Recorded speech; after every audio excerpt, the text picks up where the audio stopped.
नमस्कार, मी स्मिता पाटील आपणा सर्वांचे मराठी विज्ञान परिषद सोलापूर तसेच दक्षिण सोलापूर तालुका शिक्षण मंडळ संचलित युनिक इंग्लिश मीडियम स्कूल यांच्या संयुक्त विद्यमाने घेण्यात येणाऱ्या फन इन सायन्स ऍक्टिव्हिटी या कार्यक्रमात स्वागत करते।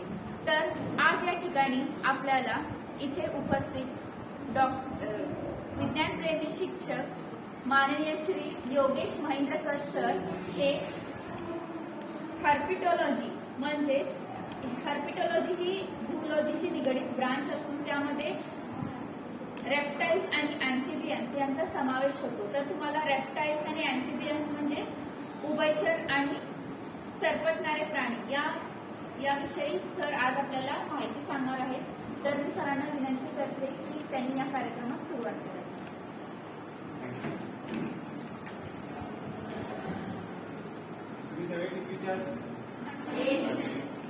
साप, बेडूक याबद्दल ऐकलं असेल आणि तुमचा सगळ्यात आवडता प्राणी पाल आहे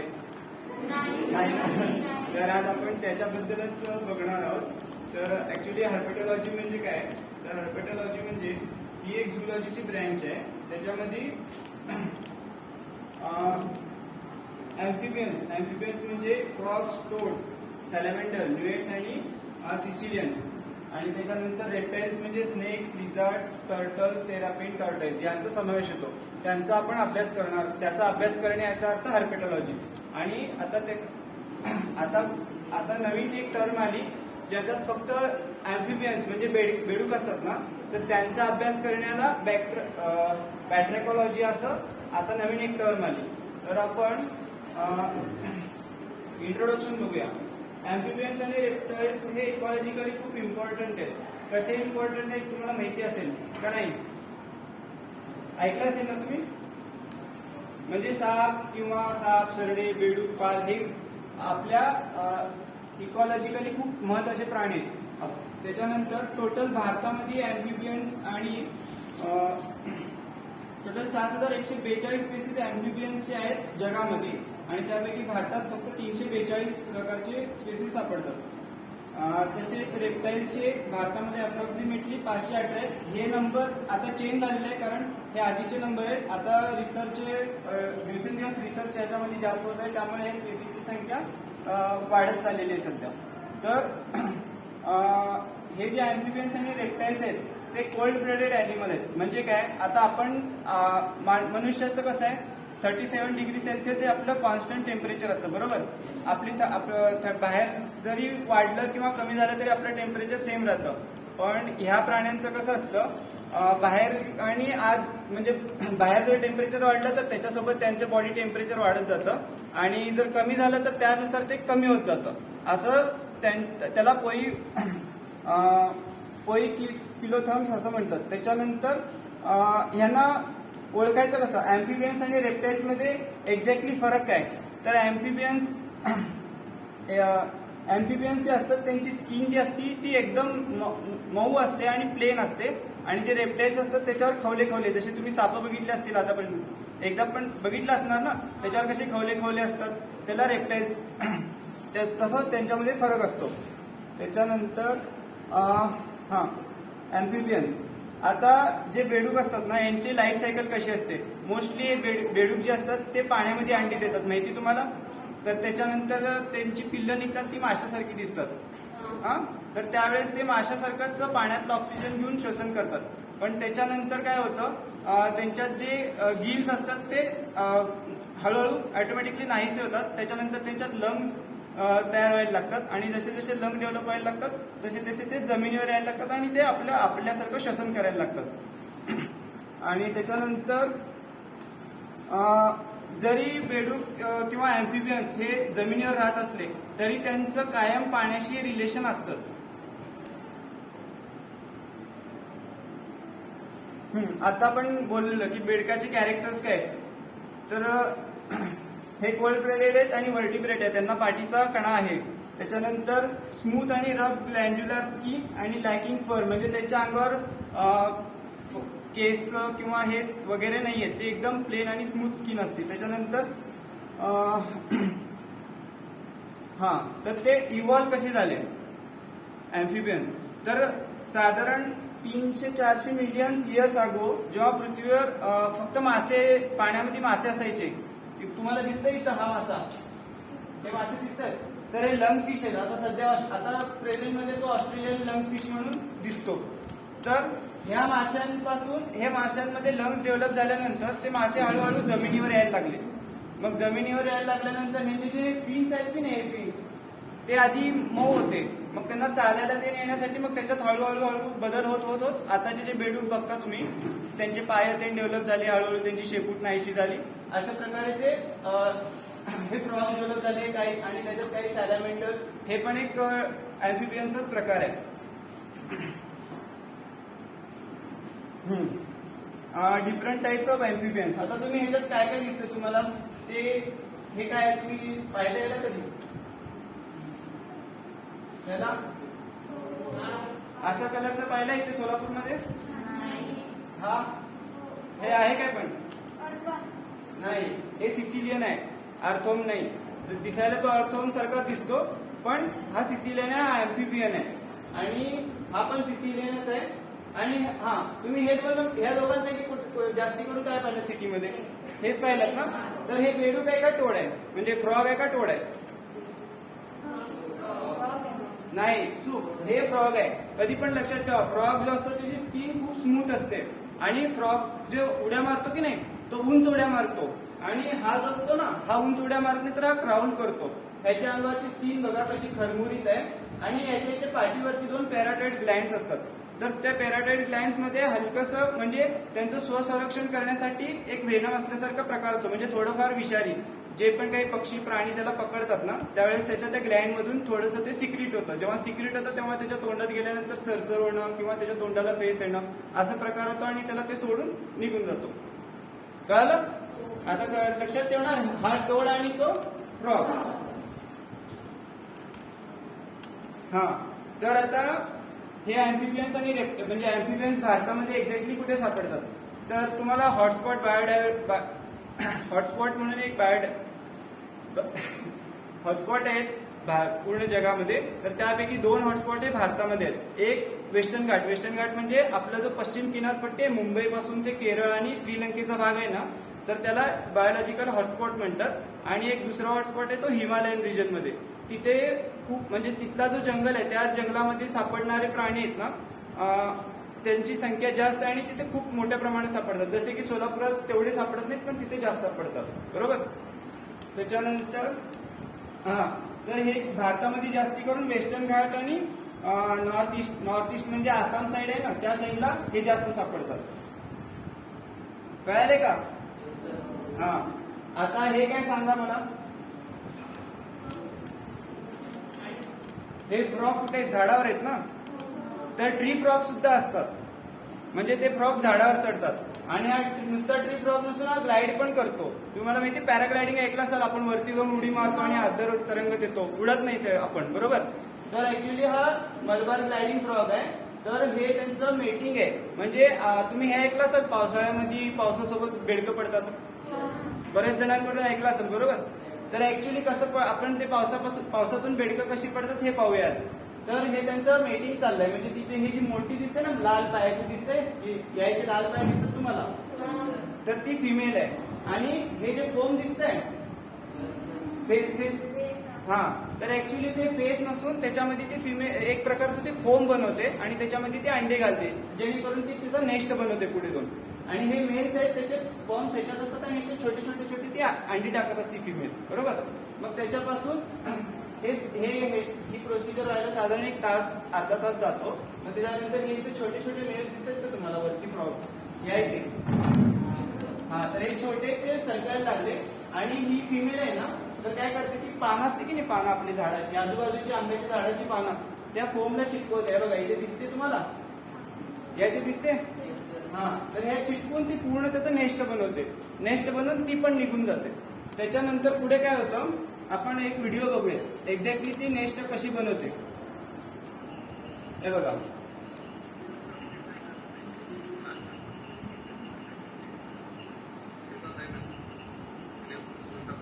आता ती पाठीमागच्या पायाने कसं त्याला हे करते बघा, ते फेस जास्त करते आणि ते सगळ्या अंड्या अशी फिरवते पूर्ण. ती अंडी देते आणि ते पाय फिरवते. इथे अंडी दिसतात तुम्हाला, इथे इथे इथे व्हाईट डॉट्स.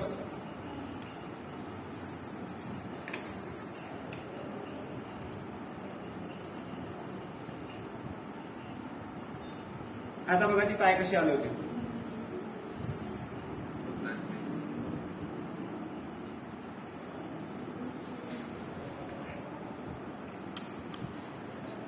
हे झाल्यानंतर हे शेवटी आता कळालं तुम्हाला ती कशी नेस्ट बनवते आणि त्याच्यानंतर ही पानं चिटकवते त्याला आणि ती निघून जाते. आणि हे कधी होतं, पावसाळ्यामध्ये. आणि हे जिथं बनवते की नाही, आता इथे समजा झाड आहे तर त्याच्या खाली एक मोठं डबकं असतं. अशा ठिकाणी बनवते की ते बरोबर जेव्हा ते घरटं बनवते तेव्हा ते डबक्याच्या वरती बनवते झाडाच्या बरोबर. कळालं? तर आता आपण ते पिल्लं कसे येतात ते बघूया. आता हे दुसरं नेस्ट आहे ज्याचं म्हणजे काय म्हणतात, ह्याच्यात ही छोटी छोटी दिसतात तुम्हाला, ही पिल्लं आहे, ती बेडकाची पिल्लं तयार झालेली आहेत.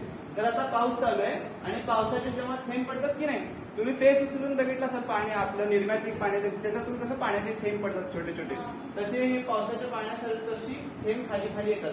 मग त्या थेंबामध्ये हे पिल्ले जाऊन बसतात आणि त्या थेंबासोबत इथे येऊन ते खाली पडतात. खाली पडले की ते डबक्यात पडतात. डबक्यात पडले की मग मी मगाशी सांगितलं ना त्यांची लाईफ सायकल कशी असते. त्यांना ते गिल्स वगैरे हे होऊन मग ते हळूहळू मोठे होऊन मग शेपूट ते त्याची डिसॅपिअर होऊन ते परत फिरायला लागतात. अशी याची लाईफ सायकल आहे. कळालं? आता हा फ्रॉग तुम्ही सोलापुरात बघितला असाल, याला बुल फ्रॉग म्हणतात. ऐकले नाव?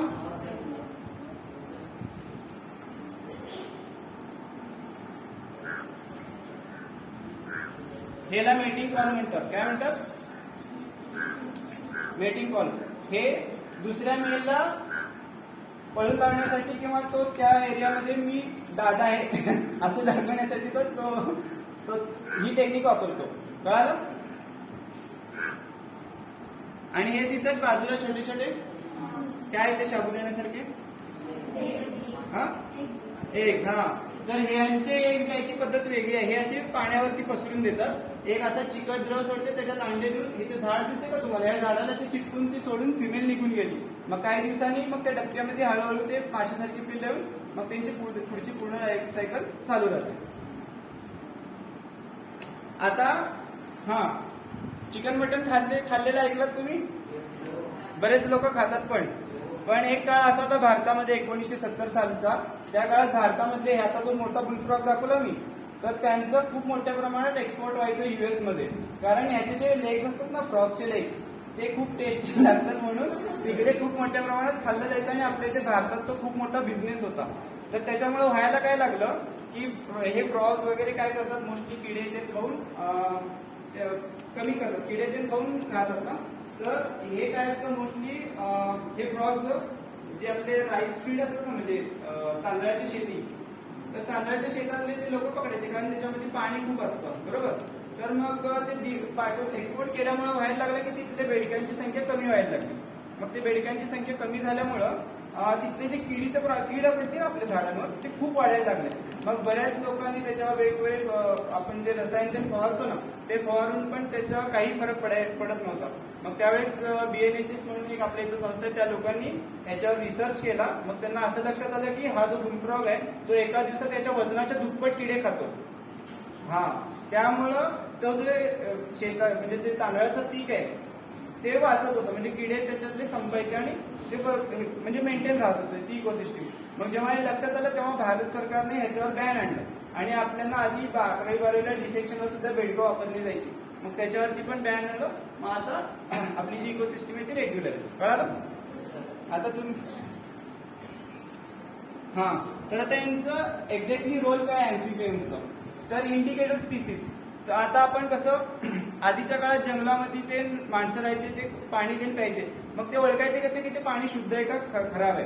बरोबर? तर हे जे फ्रॉग्स असतात ना, त्यांची स्किन खूप सेन्सिटिव्ह असते.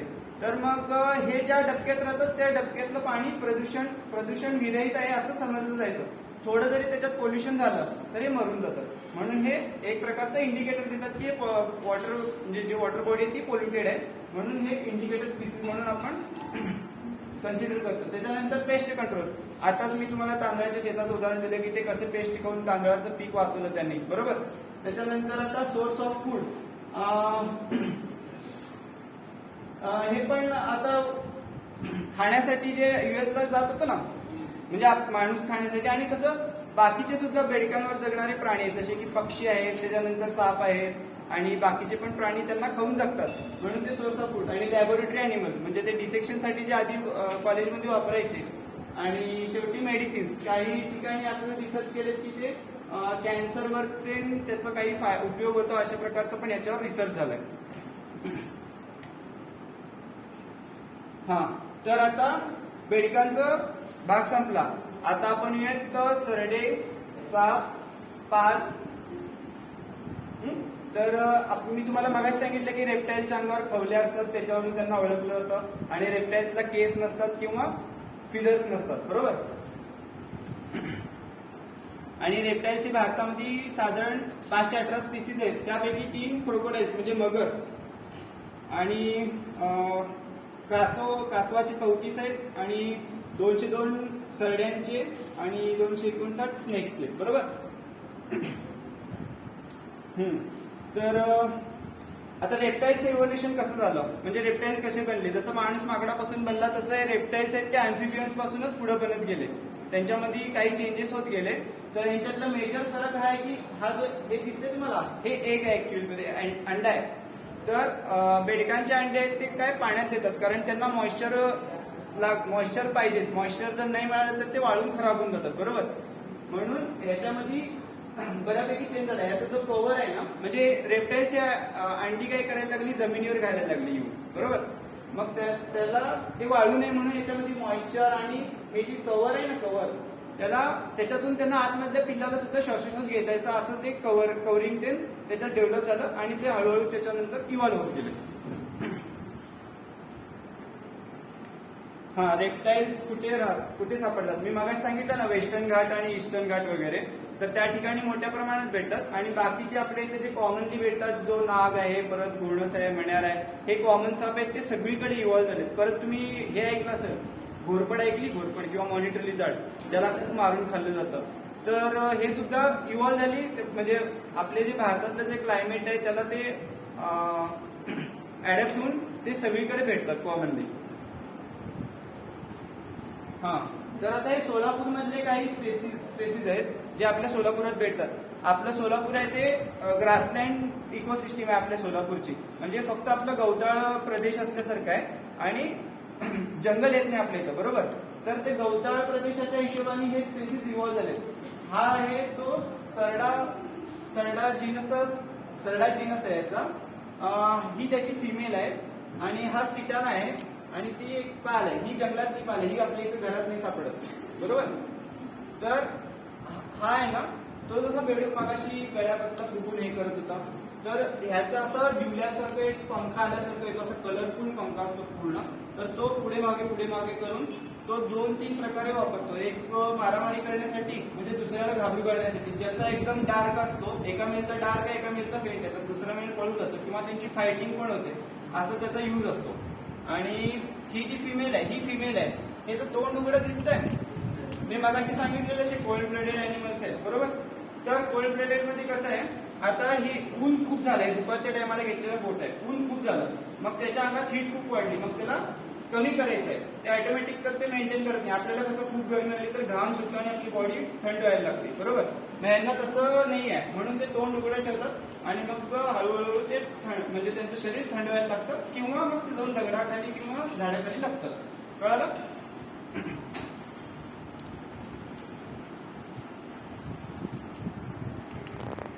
हा, हे पण काही स्पेसिमेन्स आहेत. तुम्ही ह्या मधला बघितला असाल मोस्ट ऑफ द टाइम. काय आहे तो. हा, आणि ह्याच्या बाजूचं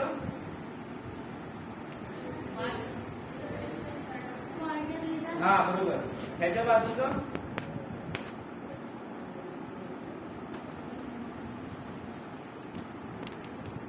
ओळखता येते. ह्याला लॅसरटीड म्हणतात. हे पण एक सरड्याचाच प्रकार आहे, पण हे लॅसरटीड आहे. आणि ती सगळ्यात तिकडची ही पाल आहे, आणि ही आपली काय म्हणतात, गणपती काय म्हणतात तुम्ही याला, सापसुरळी, गणपती म्हणतात, बरोबर.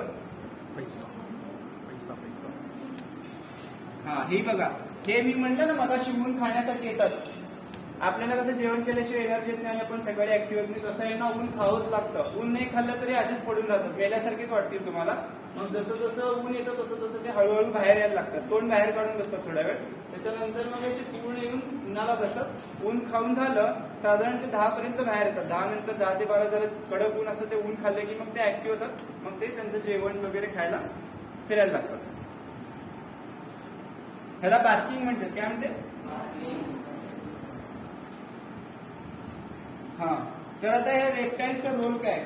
ही जी पाल दिसते तुम्हाला इथे स्क्रीनवर, ते ऍक्च्युली आपण पॉलिनेशन ऐकलं असेल बरोबर. ते मोस्टली बर्ड्स किंवा इन्सेक्ट्स करतात पॉलिनेशन बरोबर. तर हे मॉरिशियस मध्ये ही अशी पाल आहे जी एका रेअर स्पेसिस, ही एक रेअर वनस्पती आहे, खूप कमी दिसते. रेअर म्हणजे एकदम क्वचित आढळणार, क्वचित म्हणजे काय म्हणतात, कळाल ना? रेअर म्हणजे काय तुम्हाला कळाल ना? हा, तर त्याचं पॉलिनेशन फक्त या पालीमुळे होतं. त्यानंतर प्रोटेक्टर्स ऑफ हॅबिटॅट. अॅलिगेटर म्हणून अमेरिकेत एक मगर मिळते.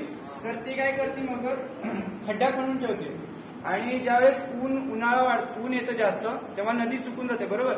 मग त्या खड्ड्यामध्ये पाणी जाऊन राहतं शिल्लक. पाणी खड्डा केल्यामुळे त्या पाण्यात मग मासे बाकीचे प्राणी त्याच्यात राहतात आणि ते वाचतात. हे असं एक प्रकारे ते हॅबिटेटला प्रोटेक्ट करतात. त्यानंतर पेस्ट कंट्रोलर, हे बाकीचे किडे वगैरे खाऊन, हे सुद्धा जसं फ्रॉग खातं तसंच हे सुद्धा खाऊन शेताचं ते रक्षण करतात. त्यानंतर स्कॅव्हेंजर आणि सोर्स ऑफ फूड. आता ही जी मॉनिटर लिझर्ड आहे ना, ह्याला सुद्धा खूप मोठ्या प्रमाणावर ह्याची पण शिकार होते, कारण ह्याचं मटन म्हणजे मांस खाण्यासाठी त्याचं शिकार होतं आणि हे खूप उपयोगी असतं असं लोक म्हणतात. पण सध्या ह्याला वाईल्ड लाईफ प्रोटेक्शन ऍक्ट मध्ये टाकलंय. जसं वाघाला मारल्यावर जी शिक्षा होते ना, ह्याला मारलेलं सापडलं तर सेम ती शिक्षा होऊ शकते. त्यामुळे याला मारायचं. आता आपण येऊया सापाकडे. हा आहे काय? हा नाग नाही, हा किंग कोब्रा आहे. आपला नाग आहे तो कॉमन कोब्रा झाला, हा किंग कोब्रा झाला. त्याचं नाव आहे ओफिओफॅगस हाना. ओफिओफॅगस म्हणजे जो सापांना खातो असा साप, कळालं? तर हा साप आपल्या इथे नाही भेटत. हा साप गोव्यापासून खाली केरळपर्यंत भेटतो आणि हा साप सापांनाच खातो. आणि या सापाचं विशेष काय माहिती का? हा साप घरटी म्हणजे घरटी बनवतो हा साप आणि त्याच्यात अंडी देतो. ऐकलंय कधी तुम्ही हे? अच्छा, ते घरट पण दाखवतो तुम्हाला आणि त्याचे पिल्लू पण दाखवतो मी. आणि दुसरी गोष्ट, हा साप सगळ्यात मोठा साप असतो. हा साधारण 12 ते 15 फुटापर्यंत साप असतो हा, आणि याचं वजन असतं 6 ते 7 किलो बरोबर. आणि तसा हा साप खूप विषारी आहे. हा जर साप हत्तीला जरी चालला तरी हत्ती सुद्धा मारू शकतो, एवढं याच्या आत विष असतं. पण हा साप तसा शांत असतो. माणसांना हे खूप कमी प्रमाणात आतापर्यंत जे साप चावून मरतात ना लोक, तर ह्या सापामुळे खूप कमी प्रमाणात मिळतात. उलट हा साप काय करतो, बाकीचे जे साप असतात जे आपल्याला चावतात, जसे की आपला नाग असला, मण्या वगैरे, तर त्या सापांना हा खातो. आपण त्याचे फोटो बघूयात पुढे.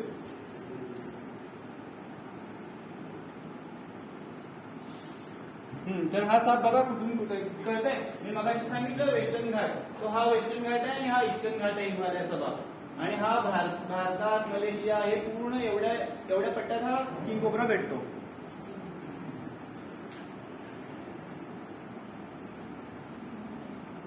मी आता बोललेलो ना फिडिंग बिहेवियर, तर हा तो धामण आहे, जो बिनविषारी आपल्या इथे कॉमनली भेटतो, 6 ते 7 फुटाचा असतो. तर हा साप काय करतो, धामण काय करतो माहिती का? जेव्हा किंग कोब्रा अंडी घालतो, पिल्ले निघायचा टाइम असतो ना, तेव्हा त्याच्या घरट्याच्या आजूबाजूला तो फिरत असतो. कारण मोठा झाल्यावर हा त्याला खातो म्हणून धामण काय करतो, त्याच्या पिल्लांना लहान असतानाच खाऊन संपवतो. कळालं? आणि हा आहे आपला किंग कोब्रा, हा आपला कॉमन कोब्रा ज्याला किंग कोब्रा खातोय. आणि हा आहे मलबार पिट वायपर. हा छोटासा साप आहे आणि हे खूप मोठ्या प्रमाणात भेटतात. जेव्हा तुम्ही कोकणात जाल ना, असे घरात, स्वयंपाक खोलीत, कुठे पण हे लटकून बसलेले असतात हे साप. तर हे साप चावून पण बरेच लोकांना म्हणजे मरतात, काही लोकांना त्रास होतो, डिपेंड करतं. मग त्या सापांना सुद्धा हे किंग कोब्रा खाऊन त्यांची जी संख्या आहे ते लेवलमध्ये ठेवतात. आणि लास्ट आहे तो, याला म्हणतात कॅनाबिलिझम. तर किंग कोब्रा हा किंग कोब्रालाच खातो. ऐकलंय तुम्ही असं कधी? हा, तर सापांमध्ये असं होतं की ते किंग कोब्रा स्वतःच्याच जातीतल्या सापाला तो स्वतः खातो. कळालं? आणि हा आहे आपला किंग कोब्रा. ज्याला किंग कोब्रा खातो. आणि हा आहे मलबार पिट वायपर. हा छोटासा साप आहे आणि हे खूप मोठ्या प्रमाणात भेटतात. जेव्हा तुम्ही कोकणात जाल ना, असे घरात, स्वयंपाक खोलीत, कुठे पण हे लटकून बसलेले असतात हे साप. तर हे साप चावून पण बरेच लोकांना त्रास होतो, डिपेंड करतं. मग त्या सापांना सुद्धा हे किंग कोब्रा खाऊन त्यांची जी संख्या आहे ते लेवलमध्ये ठेवतात. आणि लास्ट आहे तो, याला म्हणतात कॅनाबिलिझम. तर किंग कोब्रा हा किंग कोब्रालाच खातो. ऐकलंय तुम्ही असं कधी? हा, तर सापांमध्ये असं होतं की ते किंग कोब्रा स्वतःच्याच म्हणजे स्वतःच्याच जातीतल्या सापाला तो स्वतः खातो. त्याला कॅनिबलिझम म्हणतात.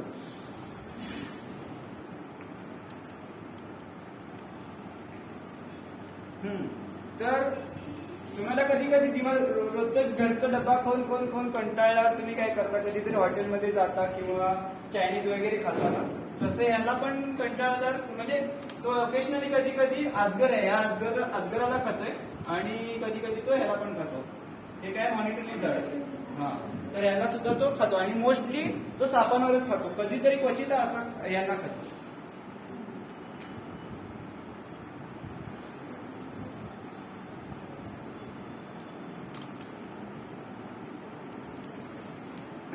आता हे फेरोमोन आहे ना, तुम्ही ह्याची ऍडव्हर्टाईज बघितलंय बॉडी स्प्रेची,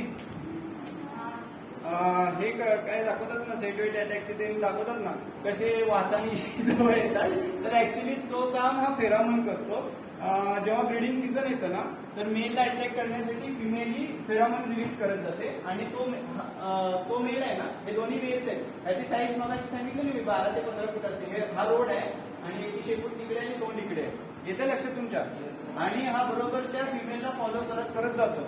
आणि यांची एक गोष्ट कशी आहे माहिती का, आता आपली गल्ली असते, म्हणजे आपल्या इथे सोलापुरात गल्ली असतात बरोबर, एक गल्ली इकडे, एक गल्ली इकडे, एक गल्ली इकडे. तर फिमेल काय करते, जाताना अशी सगळ्यांच्या गल्लीतून फिरत फिरत फिरत फिरत जाते ते फेरोमोन सोडत. मग त्या सगळ्या गल्लीतले ते जे मेल्स असतात ना, मग ते त्या वासाला फॉलो करत करत करत तिच्या मागे येतात. आणि आता फिमेल सरळ गेली तर आता ते मेल शोधणार कसा ना तिला, बरोबर. तर तो मेल काय करतो, असे गोल गोल राऊंड मारतो, आधी छोटा, मग मोठा, मग मोठा, मग मोठा. मग त्याच्यामध्ये जिथं वास मिळेल मग तो बरोबर तो वास घेत घेत घेत घेत जातो. तर साप वास कसा घेतो तो अजून एक मुद्दा आहे. तुम्ही सापाची जीभ बघितली, अशी 2 असतात बरोबर. तर सापाच्या इथे डोक्यापाशी आपला जो टाळू असतो ना, त्याच्या थोडंसं पुढे एक जॅकोबियन ऑर्गन म्हणून एक असतो. तर ऍक्च्युली साप जेव्हा जीभ बाहेर काढतो तेव्हा सापाच्या जे जिभेच्या टोकावर आहे ना, हे बारके जे कण असतात वासाचे, ते चिटकतात आणि साप ते वरती लावला की त्याला ते वास कळतं आणि मग त्या हिशोबाने तो त्याला फॉलो करत करत करत जातो. आणि त्याच्या पुढं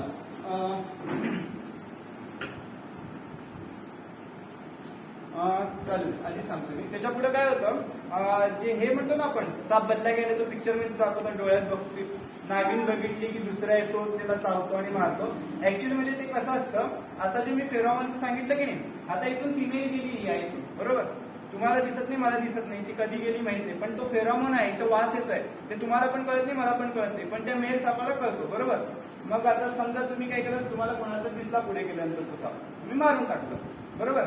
मग मारून टाकलं की तो वास तिथेच राहिला आणि त्याच्या मागे जे मेल्स येतात फॉलो करत ते इथेच फिरतात. मग मी कसं म्हटलं, गोल गोल फिरायला लागतात. मग आता इथे आहे तो इथे फिरणार, मग पुढे जाणार, मग त्या खोलीत जाणार, मग तिकडे जाणार, मग असे करून मग तुमच्या घरात साप येतात. मग तुम्हाला काय वाटतं की तो तुमचा बदला घ्यायला आला, कळालं. म्हणजे साप बदला घेत, गुड. आता मला याच्यात सांगा, आपण मंदिरामध्ये जे बघतो की नाही, मंदिरात बघतो आपण पूजा करताना नागाचे फोटो, अशी मूर्ती असते 2, तर ते मेल फिमेल असतात का दोन्ही मेल्स असतात? चूक, ते दोन्ही मेल्स असतात. आता ह्याच्यामध्ये मेल फिमेल कोणते सांगा, आता ते मेल फिमेल आहेत का हे मेल फिमेल आहेत? आणि ते कसं ओळखतात?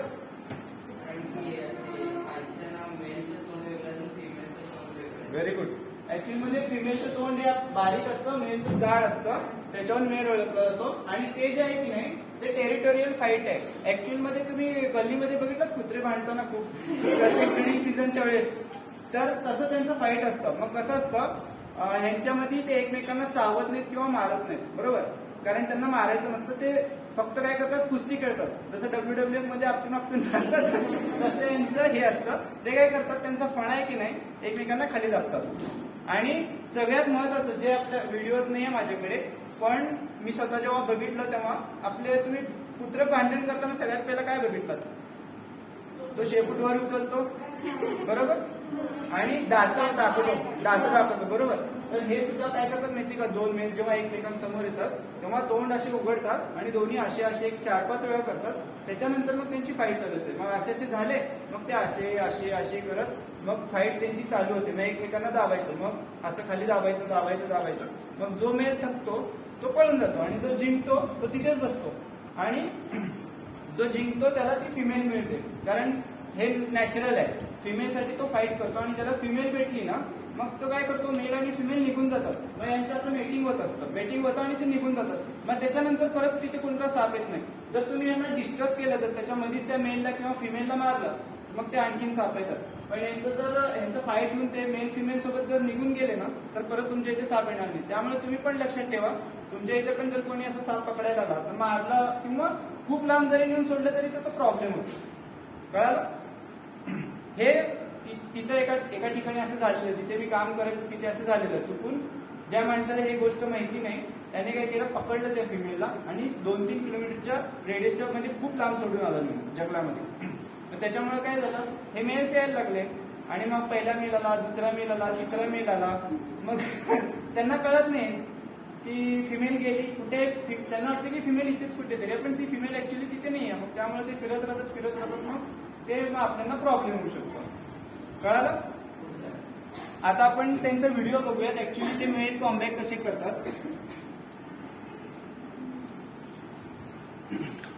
हे बघा, हे कुद्रेमुख नॅशनल पार्क आहे जे कर्नाटकमध्ये, तिथला हा व्हिडिओ आहे.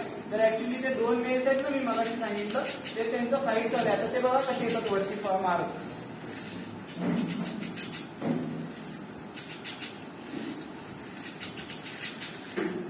दिसतंय?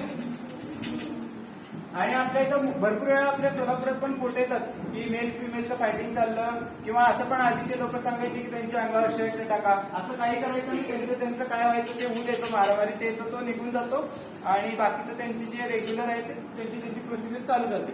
त्यामुळे आपण कधी पण यांना डिस्टर्ब करायला जायचं नाही.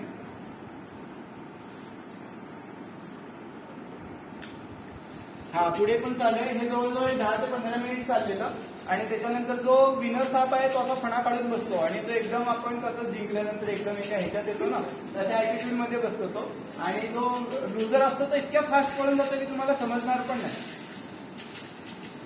हे असं 10 मिनिटापासून ते 1 तास, अर्धा तास, 1 तासापर्यंत पण फायटिंग चालते. डिपेंड करते की ते त्यांचं साईज आणि किती पॉवरफुल आहे.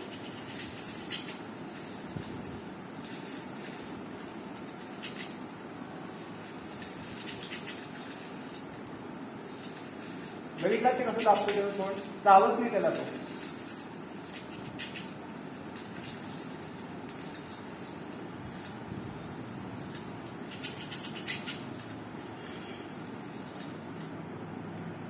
हे दोन्ही मेल्स होते. कळालं? आता ऍक्च्युअल मध्ये जे आपण कोर्टशी बिहेवियर म्हणतो, मेटिंग म्हणतो, ते हे 2 मेल फिमेल आहेत. हे बघा, ही जी खालची की नाही ती फिमेल आहे. फिमेलचं तोंड बारीक असतं आणि वरती तो मेल आहे. वरती तो मेल तिच्या डोक्याला चाटत येतोय आणि त्यांचं मेटिंग होते पुढे. कळालं? म्हणजे आपल्या इथं पेपरमध्ये जे फोटो येतात ते मेल्स असतात, फिमेल आणि मेलचे नसतात.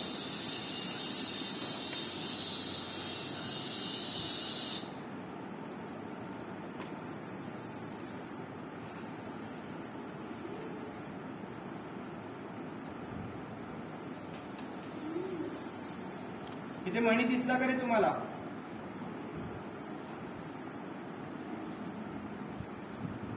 म्हणतात ना नागाच्या डोक्यावर मणी असतो, दिसतंय तुम्हाला इथे? पण याचा डोळा वाटतो की नाही मण्यासारखा? तर ते काय माहिती का, ऍक्च्युअल मध्ये जेव्हा याचा डोळा असा पांढरा होतो की नाही तर यांचा आता ते मी तुम्हाला व्हिडिओ दाखवला मेटिंगचा, त्याच्यानंतर काय होतं तोपर्यंत त्यांचे साधारण 20-25 दिवस जातात. ते दोघं एकत्रच राहतात त्या ठिकाणी. मग तोपर्यंत ते शेडिंग म्हणजे जे काट टाकतं ना साप, बरोबर?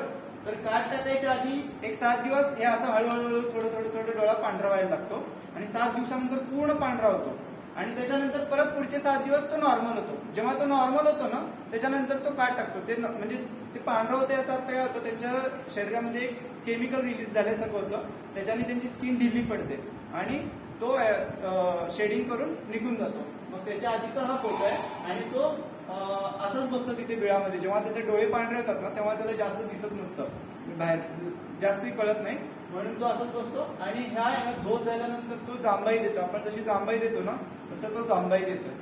कळलं? आणि हा मगाशी म्हणजे त्याची जीभ बघा कशी आहे आणि ते जॅकोबियन ऑर्गन मला दाखवता नाही कारण आतल्या साईडला असतो.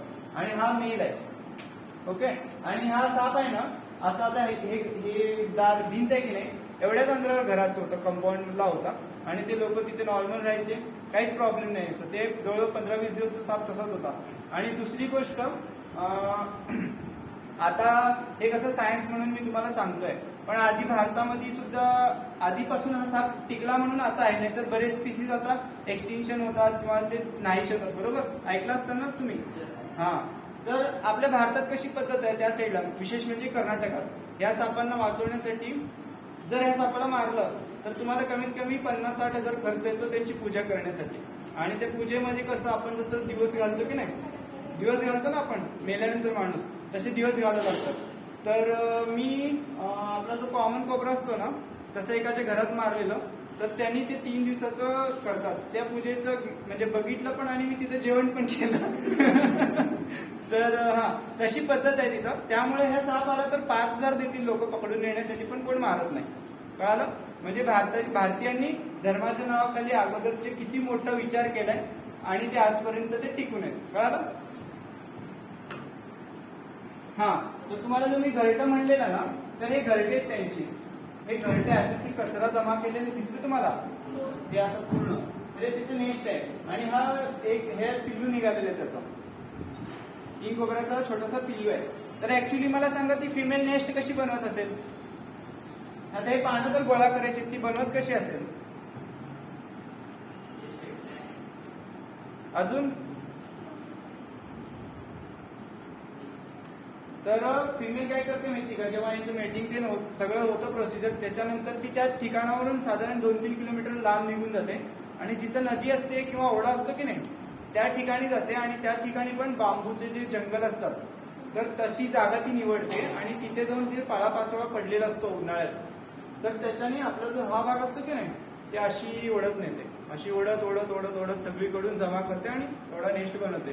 आता हे डिपेंड करतं, हे भारतामध्ये एवढ्या, थायलंडमध्ये एवढंसं छोटूसं नेस्ट भेटतं, एवढं मोठं नाही भेटत. मग त्याच्यानंतर ती त्याच्यात अंडी देते आणि ती काही ठिकाणी ती फिमेल त्यांचं 2-3 दिवस थांबते आणि निघून जाते, काही ठिकाणी निघून जाते. मग नंतर हे काही साधारण 70-80 दिवसानंतर ही पिल्ली बाहेर येतात आणि हे पिल्लू बाहेर आले की डायरेक्ट झाडावर चढून बसतात. आणि यांची जायची पद्धत कशी असते, समजा आता इथं नेस्ट आहे, तर हे पिल्ले डायरेक्ट पळून जात नाहीत, लांब जाऊन करत नाहीत. तर आज पहिला दिवस आला, निघालं बांबूच्या झाडावर चढून बसले, एक साधारण 15-20-30-40 किती असतील अंडे असतील तेवढे पिल्ले निघतात आणि झाडावर चढून बसायला लागतात. आणि मग थोड्या दिवसांनी हळूहळू पुढे जायला लागतं. त्याच्यामध्ये मग ती जे धामण म्हटलेलं ना मी, ते ह्या पिल्लांना खाऊन टाकते. मग बाकीचे काही प्राणी असतात छोटे असल्यामुळे खाऊन टाकतात आणि मग काही शिल्लक राहतात, मग ते हळूहळू पुढे जातात, पण नंतर ते मोठे होतात. ओके,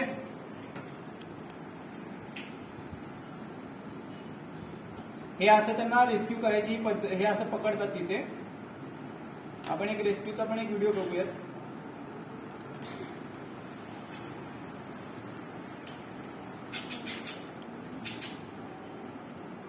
हा बघा सगळ्यात मोठा साप, मी म्हटलं ना तुम्हाला 6 किलोचा साप होता, तो हा मेल आहे. हे बघा,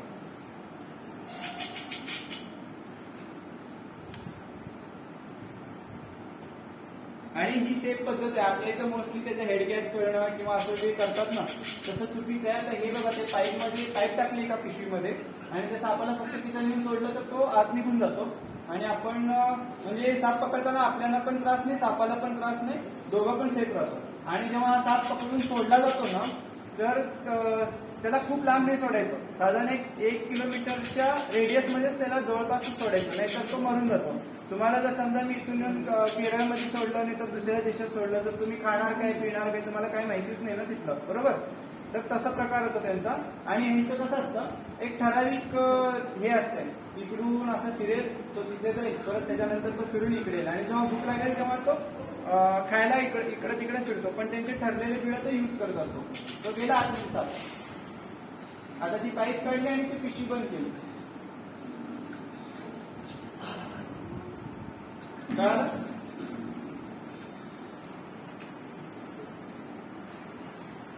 तर आता तुम्हाला काही प्रश्न असतील तर विचारा मला, आपण बोलूयात त्याच्यावर.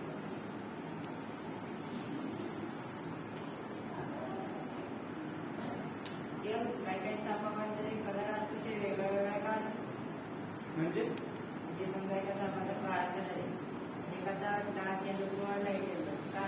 त्याची जातच वेगळी आहे. आता तुला धामण दाखवली की नाही मगाशी, तो साप मोठा होतो खूप आणि जो बाकी दुसरा जो नाग होता तो तेवढा मोठा होत नाही. मग ती जात वेगळी असल्यामुळे त्यांचा कलर पण वेगळा आहे. आता तुझा चेहरा, यांचा चेहरा, त्याचा चेहरा वेगवेगळा आहे की नाही प्रत्येकाचं, बरोबर? आडनाव वेगवेगळं आहे, तसं प्रकार त्यांच्यात पण आहे.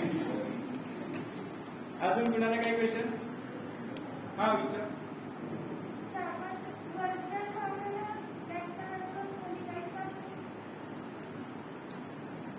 Black lower white. तसं म्हणजे आता डिपेंड करतो मग प्रत्येक ह्याचा. आता जो झाडावर राहणारा साप असतो ना, त्याला वरती हिरवा असतं, खालून पिवळा असतं. आता जो जमिनीवर राहतो त्याचं वेगळं पडतं, असं फरक पडतं. असं मी एक्झॅक्टली नाही सांगू शकणार की खाली पांढरा आणि वरती काळा असतं. आता तुझ्या हाताला पण बघ, वरती कलर वेगळा आहे, खाली वेगळा आहे, बरोबर?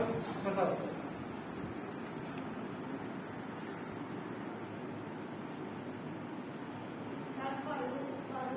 आवाज येत नाही तुझा. हा वारुळमध्ये का राहतात? अच्छा, ऍक्च्युली मध्ये कसं आहे, आता मी जे तुला ते सरड्यांचे ते फोटो दाखवले की नाही, तिथं त्यांना लपण्यासाठी कसं असतं, आपल्या घराच्या आजूबाजूला किंवा जिथे काटेचं झाड असतात तिथं बिळं वगैरे असतात लपायला त्यांना, बरोबर, उंदरांनी केलेले. मग अशा ठिकाणी काही ठिकाणी बिळं नसतात, मग त्या ठिकाणी ते वारुळाचा वापर करतात आणि वारुळात राहतात किंवा दगडाखाली राहतात. डिपेंड करतं, त्यांना ते लपण्यासाठी जिथं जागा भेटेल ते तिथं राहतात. सगळ्यात डेंजरस साप कुठला आहे? कशाच्या हिशोबाने? साईजच्या हिशोबाने, त्याच्या विषयाच्या हिशोबाने, कशाच्या? सगळ्या तसा मला कसा किंग कोब्राचा आहे. म्हणजे आणि घोणस पण नाही. घोणस कसा एकदम अग्रेसिव्ह साप आहे, तो एकदम विचारच करू शकत नाही, तेवढा डेंजर साप आहे. कारण कसं असतं, घोणसा चावल्यानंतर आहे ना, आपल्या रक्ताच्या म्हणजे रक्त गोठायला लागतं आणि त्याच्यानंतर मग माणूस मरतो आणि तो खूप फास्ट आणि अग्रेसिव्ह साप असतो.